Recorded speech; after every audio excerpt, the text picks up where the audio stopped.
Bienvenue à l'épisode 26 du H2H Academy Podcast. Mon nom est Nicolas Aubin. Encore une fois, je serai avec mon associé, mon partner Pierre-Luc Murray. Cette fois-là, pour te parler de notre histoire, de notre expérience. Comment on a réussi à bâtir une entreprise qui génère plus de 100 000 $ de chiffre d'affaires à tous les mois. Et ce, sans avoir besoin de travailler 40, 50, 60 heures semaine. Je pense qu'on travaille un 30-35 en moyenne. On dit pas ça pour flex, on dit pas ça pour... prouver qu'est-ce qu'on fait. Au contraire, on t'explique ça aujourd'hui pour t'inspirer puis te montrer que c'est réalisable de générer des gros revenus dans une entreprise sans avoir la mentalité du hustle, puis on travaille 80 heures semaine. Oui, il y a des moments qui sont nécessaires de travailler plus fort. Oui, ça prend de l'énergie, ça prend de l'effort, ça prend de l'intelligence d'affaires. Mais pour ça, on t'explique comment on est arrivé à le faire. Je te laisse là-dessus. On se revoit de l'autre côté.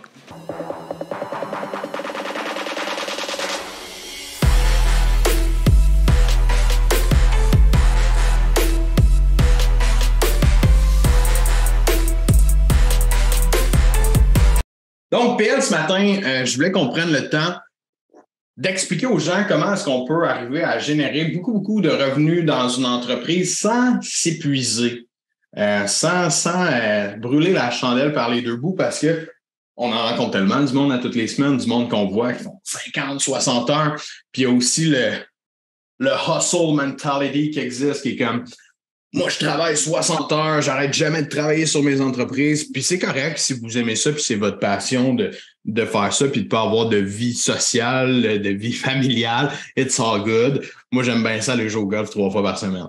Fait que chacun ses objectifs. Mais nous, on est plus du genre... on veut créer une entreprise pour se donner cette liberté-là pour de vrai, pour être capable justement d'en profiter avec notre famille, nos amis, faire des sports, des choses qui nous passionnent dans la vie. Autant que la vente, l'entrepreneuriat, c'est quelque chose qui nous passionne, mais on passe déjà beaucoup d'heures par semaine à faire ça. Puis même quand on travaille pas, ça tourne ici quand même. Fait qu'il faut arriver à prendre du repos si on veut être performant dans ce qu'on fait. Puis bon, on a mis un titre un petit peu sensationnaliste ce matin, là, Comment arriver à générer 100 000 $ par mois sans faire plus de 40 heures semaine? Ben, c'est pas pour brag, puis vraiment pas, juste pour spécifier à tout le monde ici ce matin. C'était pour attirer votre attention. J'espère que c'est réussi. Mais principalement, c'est pour vous démontrer que, parce que 100 000, je sais que c'est un chiffre que beaucoup de gens regardent. On n'est pas loin d'être là. On est pas mal là de façon constante dans notre entreprise. Puis, toi puis moi, on travaille pas plus que 40 heures par semaine, right? Non. Puis je pense que c'est vraiment important de spécifier, tu sais. Moi, je m'étais fait la promesse, puis j'ai fait la promesse à ma famille que j'allais être là pour souper le soir, puis que la fin de semaine, j'allais pas travailler. Tu sais. Puis ma job à moi, c'est de mettre en place les bonnes intelligences d'affaires pour m'assurer d'avoir un revenu, pour provide for my family, puis d'être capable d'arriver à faire ce que j'ai envie de faire dans la vie, mais pas en travaillant 80 heures semaine. Je l'ai fait là, en début. Ouais. Là, tu sais. Je l'ai fait 20 à 25 ans, je l'ai fait travailler comme un malade. Est-ce que je le referais? Pas du tout. Mais j'ai appris ce qu'il fallait que j'apprenne. Je pense que c'est un passage qui est normalement presque obligatoire en début de business. Mais rapidement, maintenant, je le réfléchis d'une autre façon. Puis je suis très fier de le faire comme ça parce que j'ai jamais été autant performant qu'en ce moment. Aujourd'hui, je veux comme faire un peu de case study. Je veux vous expliquer une étude de cas qui est notre cas à nous concrètement, que je prends pour vous l'expliquer. Comment qu'on a lancé cette business-là aujourd'hui, H2H, parce que c'est une business où est-ce qu'on aide les gens dans la vente, dans la prospection, dans le marketing, à générer plus de clients puis avoir une business qui est rentable. C'est ça l'objectif, toujours d'être en business. C'est pas pour se mettre la corde au cou. Puis on l'a fait sans faire 40. Même dans les premières semaines, on faisait du tournage, on a mis beaucoup de trucs parce qu'on avait nos autres business qu'on roulait en même temps que de faire ça. Ça a été un petit peu plus difficile pour ça dans les départs, mais on parle de quoi? Un mois peut-être qu'on a travaillé un petit peu plus fort. Je pourrais dire au début, on travaille encore toujours très fort, mais intelligemment. Puis aujourd'hui, on est dans une position que si on voudrait travailler 30 heures, même 25-30 heures, je pense, par semaine, on serait très bien capable de le faire. On en fait un petit peu plus parce qu'on aime qu'est-ce qu'on fait aussi. Puis moi, je sais plus quoi faire de manière, je me tourne les pouces. Ça arrive un samedi matin ou un dimanche matin d'aller travailler parce que je me lève, ma blonde adore, j'ai rien à faire. C'est casual, parce que j'aime ça le faire. Mais j'ai le choix. C'est ça. Mais moi, je veux commencer avec une partie de l'histoire, Nico, si tu me le permets. Ouais. sais, ça fait 15 ans là, que je suis en affaires quasiment. Là. Je pense que depuis la fin de mon école secondaire au cégep, j'ai pas eu de chèque de paye. Là. Tu sais, c'est toujours moi qui ai fabriqué mon revenu. Puis, on dirait que mettons, on dirait, dans ma vingtaine, je voulais pas aller aux ventes. Je savais que j'avais un talent incroyable en vente, mais je voulais pas aller aux ventes. Je me disais, la vente, c'est peddler. Je suis capable d'être un président, d'être un gestionnaire d'entreprise. Moi, là, je me trouvais donc ben hot. Puis j'avais un assez gros ego, honnêtement. Puis j'étais pas capable de faire performer les gens en vente comme moi je performais. Puis c'était vraiment compliqué. Puis le cadeau que je me suis fait, quand j'ai flippé dans la trentaine, pour ceux qui se demandaient quel âge quand j'ai flippé dans la trentaine, je me suis dit, tu as une force, il faut que tu maximises tes forces, puis c'est la vente. Puis c'est ça le cadeau que je me suis fait. Puis j'ai fait un post, je pense, il y a environ 8 mois, 9 mois là-dessus. J'ai jamais autant bien gagné ma vie que depuis que j'optimise cette force-là. Puis je délègue tout le reste. Puis c'est un peu ça qu'on va vous expliquer aujourd'hui. Je délègue tout le reste. Puis il y en a qui font comme, oui, c'est épuisant faire de la vente à toutes les semaines, tous les jours rencontrer des clients. Oui, c'est épuisant. Par contre, on met tout en place pour rendre l'expérience le plus agréable possible. Ouais. Combien de semaines de vacances qu'on prend cette année? Au total? 9. Ouais, j'étais plus sûr 9 ou 10. Ouais. Moi, je suis sûr. C'est 9.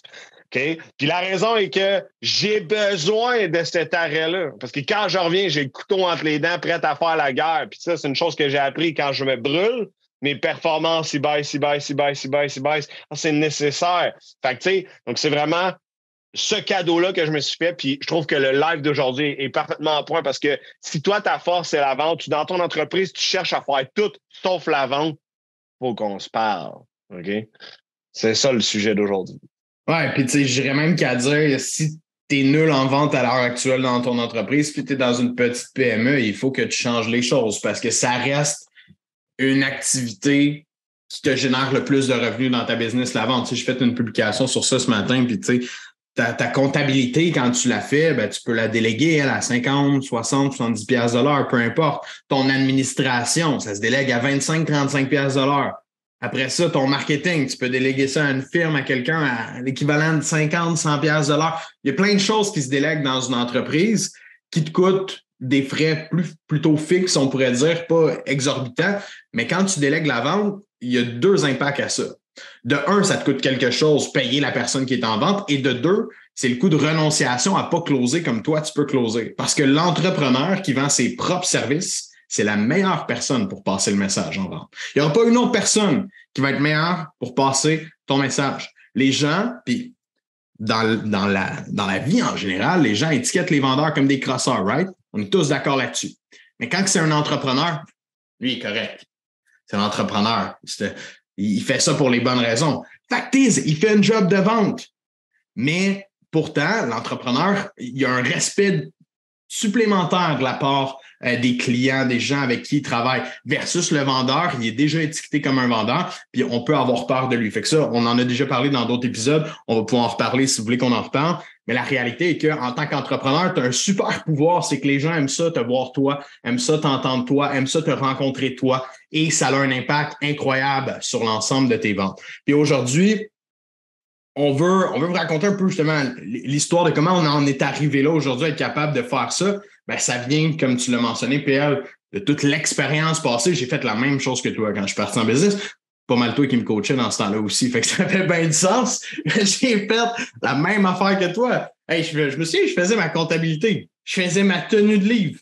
Parce que j'étais comme, si je suis capable de tout faire, j'ai un cours de comptabilité, je suis capable de faire ma tenue de livre, je suis capable de faire du marketing parce que j'ai lu des livres. Tu sais, dans ma tête, je suis capable de tout faire dans ma business, puis même réflexe, j'étais comme, les ventes, on délègue ça. Hey, comment ça m'a coûté de faire ça?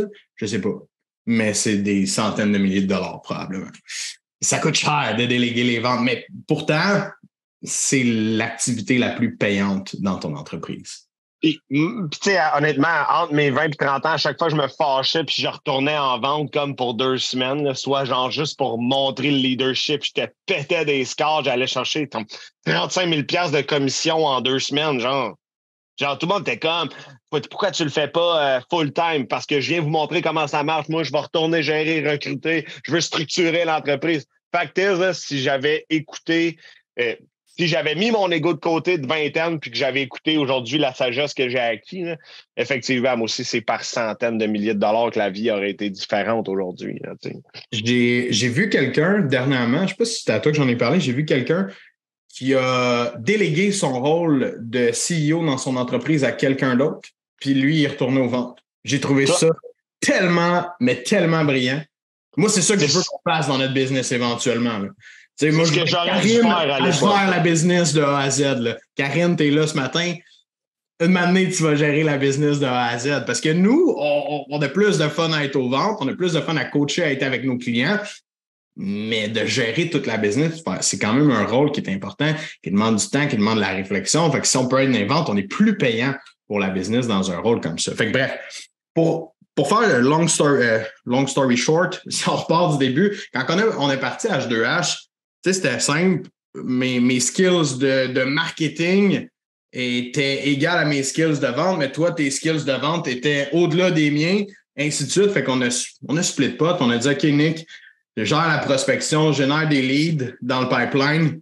Moi, je vais closer les leads. On a commencé de cette façon-là. Ça n'a pas été trop long qu'on a commencé à générer quand même beaucoup de revenus dans l'entreprise dès le départ.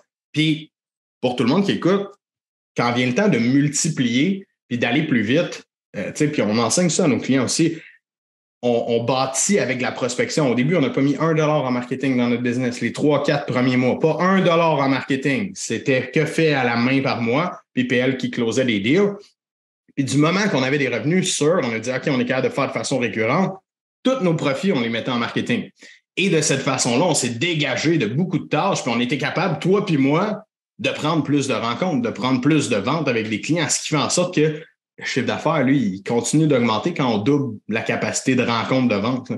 Oui, puis ça, c'est un point important parce que c'est bien beau déléguer, mais si les ventes ne suivent pas, il reste moins de profit à DN. Fait qu'il faut que tout se suive et que se succède. Quand on a eu cette transition-là, tu as commencé à faire des ventes pour maintenir la croissance. Exact. Il y a eu cette première transition-là qu'on a faite de dire, OK, au lieu d'aller au pic puis appel, de faire des cold calls, de faire de la prospection, ce qui est la bonne chose à faire quand tu démarres.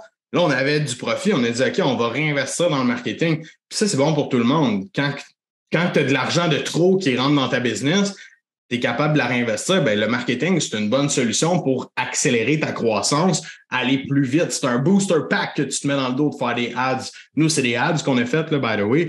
Ça a été un booster pack. Ça nous a lancé, ça nous a permis d'avoir des leads à profusion et de nous permettre d'être dans la vente. Puis après ça, s'en est découlé d'autres tâches qu'on a déléguées. L'administration, ça a été la première, en fait, je pense qu'on a délégué l'administration.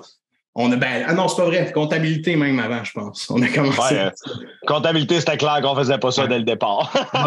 Comptabilité, moi, je déteste faire ça maintenant. Comptabilité, on a délégué l'administration, c'est-à-dire entrée de données, etc., répondre à des messages à gauche, à droite. Puis, tranquillement, moi, je faisais du marketing de contenu. Vous le voyez sur les médias sociaux peut-être en ce moment. Ben, c'est plus moi qui fais tout ça.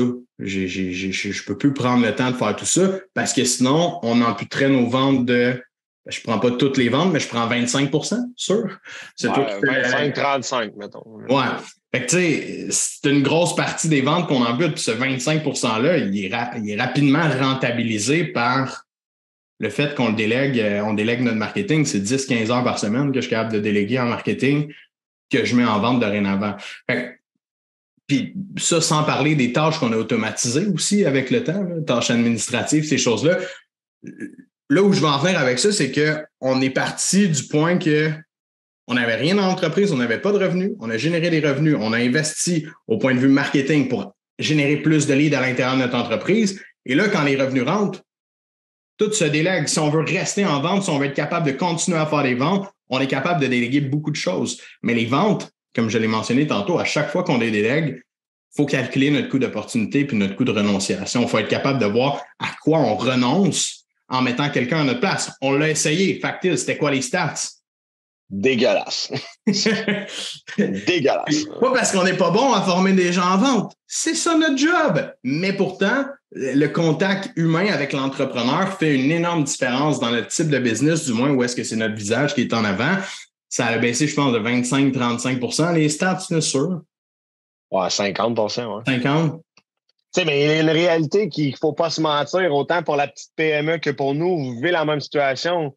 La plupart du temps, c'est un one-woman show ou un one-man show. Les gens, ils veulent vous parler à vous. Si votre nom de famille est associé à l'entreprise, ils veulent parler à M. Aubin, à M. Murray. Ils veulent vous parler à vous. Fait que, d'envoyer un vendeur qui n'est pas associé à votre image, déjà en partant, c'est de sacrifier un pourcentage de closing. Donc, pour ceux qui pensent que ça ne change rien, je vous le dis, ça change quelque chose. Il y a une perception subjective de la part du client qui est favorable quand il s'adresse au président, au owner, au dirigeant. Ça, c'est vraiment un facteur qui fait la différence, là, définitivement.